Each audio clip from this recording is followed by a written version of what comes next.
Hello बच्चों, let's read a given question. The question says, in figure A, mass 2m is fixed on a mass m which is attached to two springs of spring constant k. In figure B, mass m is attached to two springs of spring constant k and 2k. If mass m in A and B are displaced by distance x horizontally and then released, then time period t1 and t2 corresponding to A and B respectively follow the relation. Option A given at t1 by t2 equals to 3 by root 2. Option B given at t1 by t2 equals to root 3 by 2. Option C given at t1 by t2 equals to under root 2 by 3. Option D t1 by t2 equals to root 3 upon 2. So इस question का जो की concept we need to understand is the concept of time period of SHM, या फिर simple हम oscillation कह सकते हैं. Simplest form of oscillation is known as SHM. तो यहाँ पे we have studied about the time period expression which can be written as 2 pi by omega and omega for particle performing SHM can be given as under root k by m. So ये relation आता है हमारे पास m by k. If there is a combination of springs given, so we will take k equivalent instead of k. So this is the expression for time period calculation we will be using. अब यहाँ पे we need to understand कि जब combination of spring हमें दिए जाते हैं, so it can be either series combination और it can be parallel combination. So we need to have an idea how we can जज के सीरीज में कौन है, पैरेलल में कैसे वी कैन जज इट. तो सबसे पहले तो हम सिंपल अगर बात करें, सो फोर्स सेम रहती है, मीन्स दोनों स्प्रिंग पे जो लगने वाली फोर्स है अगर वो सेम है, तो the combination of spring will be in series. अगर दोनों में एक्सटेंशन सेम है,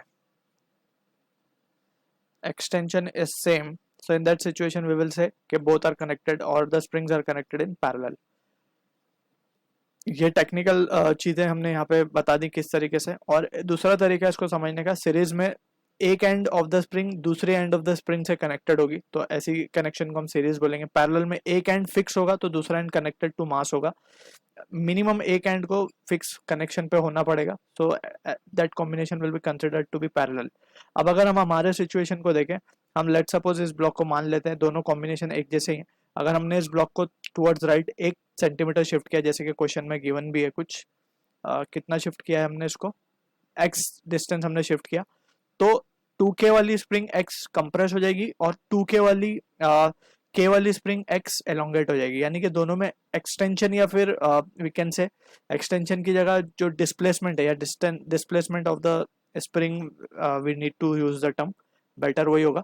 तो अगर दोनों में सेम है तो दैट मीन्स डिस्प्लेसमेंट दोनों में अगर सेम आ रहा है तो that means both are connected in parallel. So इस तरीके से वी कैन जज सीरीज एंड पैरेलल. और सीरीज का अगर हम फॉर्मूला देखें तो it can be calculated as 1 upon k equivalent will be equals to 1 upon k1 plus 1 upon k2, इस तरीके से एंड सो ऑन. इस तरीके से we can calculate the k equivalent of the series combination of spring. Whereas अगर parallel की बात करें, so it will be just added up k1 plus k2 and so on. ठीक है. So from the situation we can now calculate the things. अब यहाँ पे अगर हम ध्यान से देखें, जो हमें क्वेश्चन ए में हमें टाइम पीरियड पहले निकाल लेते हैं. So for a time period क्या आएगा, इसको हम बोल देते हैं t1 बोला गया है शायद. t1 corresponding to a and t2 corresponding to b. Yes. So t1 क्या हो जाएगा हमारे पास, 2 pi under root m. m यहाँ पे कितना हो जाएगा, टोटल 3m हो जाएगा, right. 3m divided by k equivalent, क्योंकि दोनों पैरेलल में है, पैरेलल में सिंपली ऐड होंगे तो k plus k will be 2k.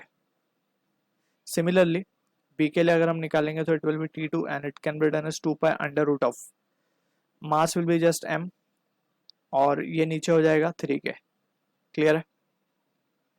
k plus 2k will be 3k. अब दोनों का रेशियो लेना है हमें, सो t1 by t2 डिवाइड करेंगे, therefore t1 by t2 will be equals to 2 pi cancel and it can be written as 3m by 2k into